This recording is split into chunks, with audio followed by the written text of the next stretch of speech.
Fala pessoal, agora que a gente já sabe o que são tríades, está na hora de aprender o que são tétrades, né? O que são tétrades? A tétrade, da mesma forma que a tríade, né, ela vai representar as notas que formam os acordes, tá? Na tríade a gente tinha 3 notas, na tétrade a gente vai acrescentar uma notinha, formando 4 notas em vez de só 3.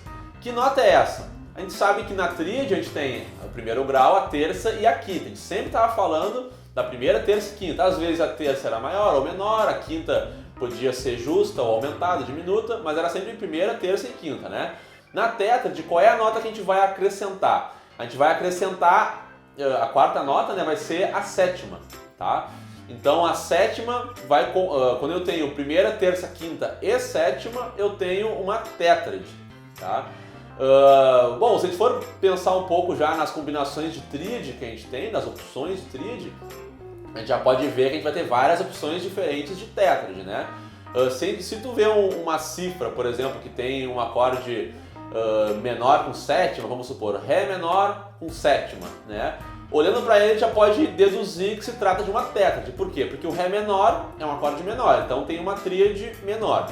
E a sétima é uma notinha a mais, e já que é a sétima, a gente está falando de uma tétrade, né? Se fosse um acorde maior, com sétima maior, da mesma forma, um acorde maior é uma tríade, coloquei a sétima, formei uma tétrade, tá? Não é o objetivo aqui do vídeo esgotar todas as possibilidades de combinações de tétrades, né? No outro vídeo a gente até falou das opções de tríade, que tem a tríade aumentada, a tríade diminuta, a tríade maior, menor, a tríade suspensa.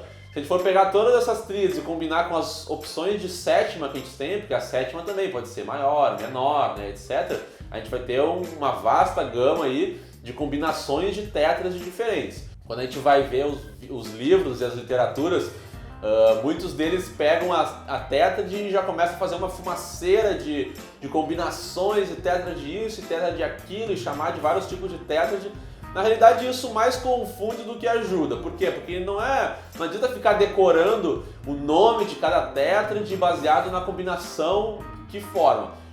Qual é o conceito que a gente precisa ter em mente em relação à tétrade? Tanto a tétrade como a tríade, elas são a coluna vertebral do acorde. Tá? Elas é que são a base, o fundamento que caracterizam o acorde, que nos dizem qual é a sonoridade, né? O que faz aquele acorde ter o seu som peculiar, né? Então, por exemplo, se eu estivesse falando de um acorde bem complexo, assim, cheio de extensões, por exemplo, vamos pensar um Ré menor com sétima, nona e 13ª, tá? Se fosse esse acorde gigantesco aí, se eu olhasse para ele, a primeira coisa que eu tinha que perceber é que antes de ser um Ré menor com sétima, nona e 13ª, ele é um Ré menor. Isso é a primeira informação relevante, que tudo bem, tem várias notas que formam ele, mas o principal, o que caracteriza ele, que vai dar a principal característica é que ele é um Ré menor.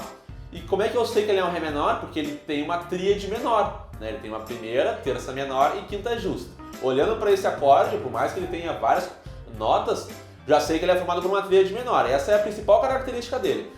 Depois de ser uma tríade menor, eu sei que ele é uma tétrade, né? Ele tem uma sétima menor, né? Porque é só uma sétima, não tem um Mzão maiúsculo do lado, então eu sei que é uma sétima menor. Então, tudo bem, é um Ré menor 7 com nona e 13ª, mas antes disso ele é um Ré menor 7, né? Um Ré menor com sétima menor.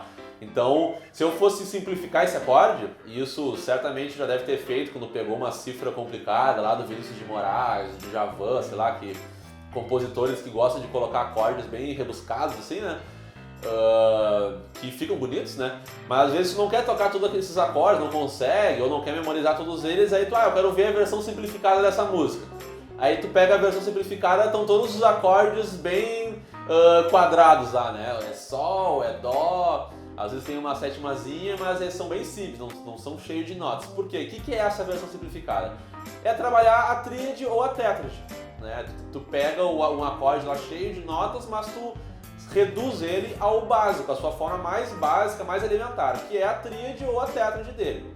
Porque eles são o fundamento, né, a coluna vertebral do acorde. Então, entendido isso, a gente vai saber que quando a gente pega uma harmonia, quando a gente for estudar, eu quero saber se essa música está na tonalidade X ou Y, né? Qual é o tom da música, né? Ou quero analisar as funções harmônicas da música, tudo isso. Quando eu olhar para os acordes, eu não vou estar tão preocupado no primeiro momento em todas as extensões para analisar, peraí, deixa eu analisar todas as notas, que acorde que é esse e tal, qual é o campo harmônico. Não, primeiro eu vou pensar, vou olhar para ele na sua forma mais básica, tá? Isso aqui é um Ré menor, isso aqui é um Mi, isso aqui... Aí a gente olhando os acordes e pensando dessa forma simplificada, a gente vai conseguir enquadrar ele na tonalidade, na função harmônica bem rápido, já vai entender, isso aqui é o segundo grau, isso aqui é um cadencial, porque já vai ver a forma elementar dele. Então, para isso que esses conceitos de tríade e tétrade são tão importantes, tá? Então, memorizando que a tríade é formada primeira, terça e quinta, e a tétrade é primeira, terça, quinta e sétima, né? Isso já é excelente para tu avançar no ramo da teoria musical, tá? Então, antes de esgotar o assunto de acorde maior, menor, tríade e tétrade, para avançar depois ainda no assunto de formação de acordes, para a gente ver as outras extensões possíveis, vale a pena destacar que ainda faltou falar do acorde suspenso, né? Que é assunto para o próximo vídeo. Quer acompanhar, quer ver os tópicos novos que a gente está sempre lançando, é só se inscrever no canal, né? Deixa um comentário falando dos assuntos que a gente aborda aqui. Pode ter certeza que a gente vai estar sempre criando novos vídeos e falando de teoria musical aqui de uma forma bem descomplicada, né? E simples, acessível, tá? Então até o próximo vídeo.